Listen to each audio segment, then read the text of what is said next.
हाय viewers, वेदांत academy के इस video में मैं कौशिक आप सभी का स्वागत करता हूं। इलेक्ट्रिसिटी के 9th एपिसोड में हम लोग आज हैं। आज हम रेसिस्टेंस के बारे में पढ़ेंगे कि रेसिस्टेंस क्या होता है। पिछले वीडियो में हमने रेसिस्टेंस से अपने आप को मुखातिब किया था ओम्स लॉ के अंदर, जो कि ओम्स लॉ में क्योंकि हमने रेसिस्टेंस को एक कांस्टेंट के हिसाब से लिया था।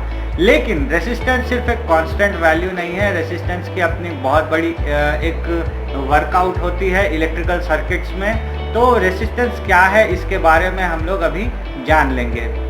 तो डेफिनेशन देख लीजिए। Resistance is the opposition electric current, opposition to the electric current. It causes collision between flowing charges. तो रेसिस्टेंस जो है ये एक ऐसा चीज़ है जो कि फ्लोइंग पार्टिकल्स को रोकता है, स्लो कर देता है। जस्ट लाइक स्पीड ब्रेकर्स, गाड़ी चल रही है और स्पीड जैसे ही हम लोग स्पीड ब्रेकर आता है तो घटा देते हैं। हमारे पीछे जो गाड़ी है वो भी हमारे साथ साथ अपना स्पीड घटाएगी, उसके पीछे भी गाड़ी जो है वो स्पीड घटाएगी। तो इससे क्या होगा, सारे गाड़ियाँ स्लो हो जाएंगे। उसी हिसाब से जितने पार्टिकल्स मूव हो रहे हैं रेसिस्टेंस के कारण वो स्लो हो जाते हैं, कुछ आपस में टकरा जाते हैं। इनको कोलिजन ऑफ एटम्स कहा जाता है। तो कोलिजन होता है चार्जेस के बीच में। इसका कैलकुलेशन मैंने आपको पिछले बार ही ओम्स लॉ में बताया था। R is equal to V divided by I होगा और इसको हम ओम्स में मापेंगे। ओम्स एक देखिए, R is equal to V divided by I है, voltage divided by the current flow. Okay, तो वोल्टेज जो है वो वोल्ट में मापा जाता है SI यूनिट्स में, और करंट का फ्लो जो है एम्पियर में मापा जाता है। तो वोल्टेज डिवाइडेड बाय एम्पियर को जब हम बार बार रिपीट करते हैं तो थोड़ी मुश्किल होती है। इसीलिए जॉर्ज ओम्स ने जो है इसको तैयार किया था। R को उन्होंने रेसिस्टेंस को इंट्रोड्यूस किया था पहली बार इलेक्ट्रिकल के सब्जेक्ट में। तो उनके नाम पर एक यूनिट बनाई गई जो कि है ओम्स। तो ये ओम्स जो है ये एक्चुअली में nothing but volt divided by amp है। इसको हम लोग शॉर्ट में ओम कहेंगे। ओम्स का एक सिंबल है ओमेगा, जो होता है ग्रीक लेटर का, वो है जैसे कि आप देख सकते हैं।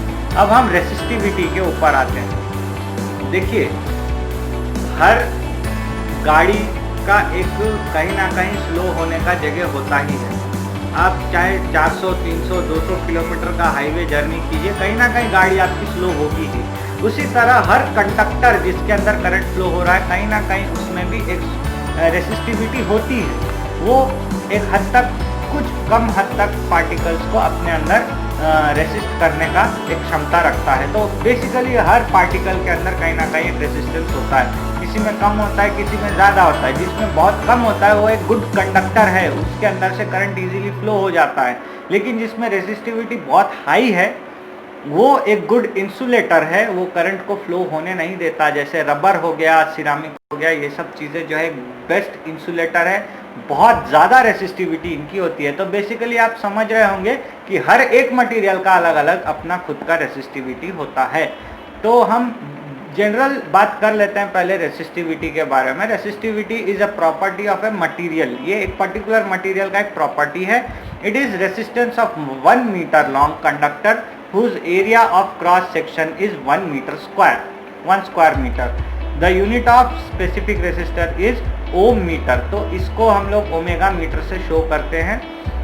अब मैं इसके डेफिनेशन को आपको समझा देता हूँ। यहाँ पर आप एक इमेज देख पा रहे हैं, एक वायर का एक कट किया हुआ इमेज है। इसमें से आप करंट की दिशा देख पा रहे हैं कि एक डायरेक्शन में करंट फ्लो हो रहा है। ये वायर जो है हमने 1 मीटर तक काटा, 1 मीटर काटा, इसका लेंथ है 1 मीटर।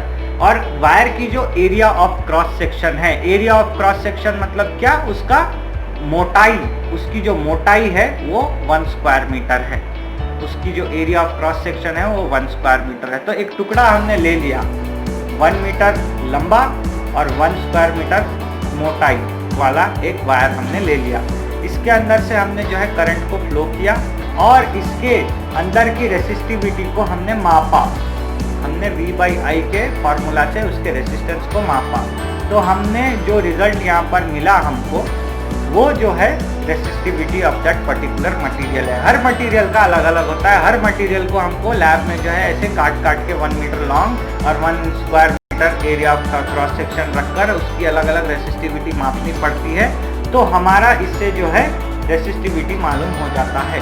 इसको हम कैसे मान लेते हैं, इसको हम कैसे हम लोग इसको कैलकुलेट करते हैं। यहाँ पर देखिए एक और फोटोग्राफ है जिसमें कि हम R is directly proportional to L divided by A की बात कर रहे हैं। ये कहाँ से आया? एक दो नियम है यहाँ पर, उन दोनों नियमों को मैं आपको शॉर्ट में बता देता हूँ। फर्स्ट नियम है रेसिस्टिविटी का, वो ये कि resistance is directly proportional to the length of the wire. Okay, समझ लीजिए एक वायर है 1 मीटर का है, उसकी रेसिस्टिविटी 0.2 है। हम अब लंबा करेंगे तो उसकी रेसिस्टिविटी बढ़ेगी, वो 0.4 होगा जब हम 2 मीटर का लेंगे।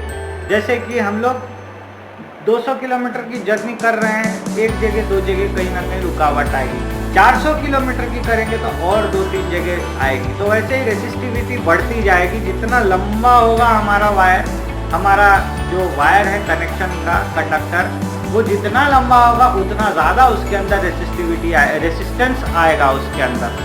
तो ये पहला नियम है, that is R is directly proportional to the L, length of the conductor. Resistance of the conductor is directly proportional to the length of the conductor. ये है फर्स्ट थिंग। अब दूसरी चीज, एरिया ऑफ क्रॉस सेक्शन की बात करता हूँ। कुछ उसके अंदर पार्टिकल्स फ्लो हो रहे हैं, तो ये जो चार्ज पार्टिकल्स फ्लो हो रहे हैं पतले वायर में धीरे धीरे होंगे, इसकी रेसिस्टिविटी ज़्यादा होगी। जैसे ही हम वायर को मोटा कर देंगे तो और ज़्यादा स्पीड से आराम से फ्लो कर पाएगी, तो रेसिस्टेंस जो है इसका ये कम हो जाता है। जैसे जैसे वायर मोटा होगा वैसे वैसे रेसिस्टेंस उसका कम होता जाएगा।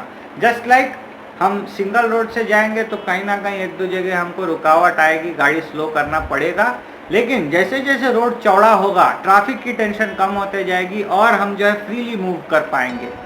बस यही उदाहरण है। आप रोड के बारे में इमेजिन कीजिए, आपको रेसिस्टेंस के बारे में भी समझ में आ जाएगा। जितना लंबा होगा उतनी ज़्यादा रेसिस्टेंस आएगी, जितनी चौड़ी होगी उतनी कम रेसिस्टेंस आएगी। That is why resistance is inversely proportional to the area of the cross section. R is directly proportional to 1 divided by A। अब हम इसको रिलेट करते हैं। R is directly proportional to L, R is directly proportional to 1 by A। जब हम इन दोनों को compare करते हैं तो हमारे पास ये वाला जो हम देख रहे हैं एक फिगर आता है, R is directly proportional to L divided by A, where L is length of the wire, A is the area of the cross section of the wire। अब यहाँ पे हम जब मैथमेटिकल कैलकुलेशन करेंगे तो हमारा काम नहीं चलेगा। ओम्स लॉ के जैसे हमको भी यहाँ पर एक कांस्टेंट रखना पड़ेगा, इक्वेशन बनाना पड़ेगा, इक्वल टू का सिंबल लगाना पड़ेगा। उसके लिए हम एक कांस्टेंट उतारते हैं। इस कांस्टेंट को जो है हम रो कहते हैं, RHO। ये भी एक ग्रीक लेटर है, इसको रो कहा जाता है। P के जैसा दिखता है, थोड़ा सा ऐसे इटालिक झुका हुआ होता है। रो जो है हमको बताता है रेसिस्टिविटी के बारे में। तो R is equal to rho times L divided by A। अब हम रो को रहने देते हैं, L और A को R के पास भेज देते हैं। तो क्या होगा, मल्टीप्लिकेशन डिवीजन में है तो A ऊपर L नीचे आ जाएगा, तो rho will be equal to RA divided by L। Rho resistivity, R resistance, A area of the cross section, L length of the conductor. यहाँ पे area of cross section square meters में होगा, 2 बार metres जो है मल्टीप्लिकेट होंगे। उसके बाद denominator में आइए, L जो है वो लेंथ ऑफ द वायर है, वो भी मीटर में होगा। तो स्क्वायर मीटर के 2 मीटर में से 1 मीटर और ये नीचे का लेंथ का 1 मीटर, ये दोनों कैंसल आउट हो जाएंगे। रेसिस्टेंस का जो है वो ओम है, area of the cross section का 2 स्क्वायर मीटर में से 1 मीटर कैंसल आउट हो चुका है, तो मीटर बचेगा। इस हिसाब से स्पेसिफिक रेसिस्टेंस या रेसिस्टिविटी की जो हमारे पास एक यूनिट बनेगी वो बनेगी ओम मीटर। तो आप लोग समझ गए होंगे इस चीज़ को। अब एक चार्ट मैं आपको दिखाता हूँ कि रेसिस्टिविटी के अलग अलग हमारे मटेरियल्स की अलग अलग रेसिस्टिविटी है। आप वीडियो को पॉज करके इसको आराम से नोट कर सकते हैं। ये NCERT की किताब में से लिया हुआ है, टेबल 12.2 है, 12th चैप्टर का सेकंड टेबल है। ये 20 डिग्री सेल्सियस टेम्परेचर के अंदर ये रेसिस्टिविटी आपको मिलेगी हर मटेरियल में, silver, copper, aluminium, tungsten, nickel, iron, chromium, mercury, manganese, these are the conductors. इसमें सबसे बेस्ट कंडक्टर है सिल्वर, 1.60 × 10⁻⁸ ओम्स इसका रेसिस्टिविटी है। उससे भी आपको जो है वैल्यूज ज़्यादा मिलेगी, कम मिलेगी। मैंगनीज का भी एक अच्छा खासा रिकॉर्ड है, 1.84 × 10⁻⁶। ओके, तो -6 मतलब जीरोस कम होंगे, रेसिस्टेंस कम होगी, और वो और अच्छा एक कंडक्टर है। मैंगनीज जो है बेस्ट कंडक्टर है इनमें से, लिस्ट में से। एलॉयज की बात करते हैं, कुछ मटेरियल्स को, कुछ मेटल्स को मिला करके एलॉयज बनता है। एक एलॉय का नाम है कॉन्स्टेंटन। कॉन्स्टेंटन किससे बनता है? कॉपर और निकल से बनता है। ये एलॉय है, इसका रेसिस्टिविटी है 49 × 10⁻⁻6 ओम मीटर। ओके, उसके बाद मैंगनीन है एक और एलॉय। कॉपर, मैंगनीज और निकल तीनों से मिलकर बनता है, 44 × 10⁻⁻6 है। निक्रोम है, निकल, क्रोमियम, मैंगनीज और फेरियम से मिलकर बना है। निक्रोम जो है इसका रेसिस्टिविटी है 100 × 10⁻⁶। तो यहाँ पर मैंगनीन जो है ये सबसे बेस्ट यहाँ पर कंडक्टर है, और निक्रोम जो है बेस्ट इंसुलेटर का काम करेगा, क्योंकि यहाँ पर निक्रोम का रेसिस्टिविटी ज़्यादा है। हम इंसुलेटर्स की बात करें तो देखिए, glass, hard rubber, ebonite, diamond, paper, ये सब चीज़ें हैं। यहाँ पर देखिए कोई टाइम्स नहीं है, यहाँ पर 10⁻10 - 10⁻14, हार्ड रबर 10⁻13 - 10⁻16, ये सब कैलकुलेट करेंगे। ड्राई पेपर भी एक इंसुलेटर ही है, उसमें से करंट फ्लो नहीं होता। वेट पेपर होगा तो वो पानी को यूज़ करते हुए करंट फ्लो करेगा। तो ये सब चीज़ें आपको याद करने की ज़रूरत नहीं है, जैसे कि यहाँ पर लिखा है you need not memorise this values, you can use this values for solving numerical problems. तो ये न्यूमेरिकल प्रॉब्लम में दिया रहेगा, the resistivity is mercury resistivity is 94.0 × 10⁻⁸ ohm metre. ऐसे डेटा दिया रहेगा, आप उसमें इजीली सॉल्व कर पाएंगे। तो आई होप आप लोग समझ गए होंगे रेसिस्टेंस क्या है, रेसिस्टिविटी क्या है, इसके बारे में मैंने आपको पूरा बता दिया। अब इस रेसिस्टर्स को यूज़ करके जो है हम लोग रेसिस्टेंस को यूज़ करके जो है अलग अलग कॉम्बिनेशंस बना सकते हैं, जिसके बारे में कि हम लोग आगे अगले वीडियो में पढ़ेंगे। तो आज के वीडियो में व्यूअर्स इतना ही, मिलते हैं अगले वीडियो में। Thanks for watching.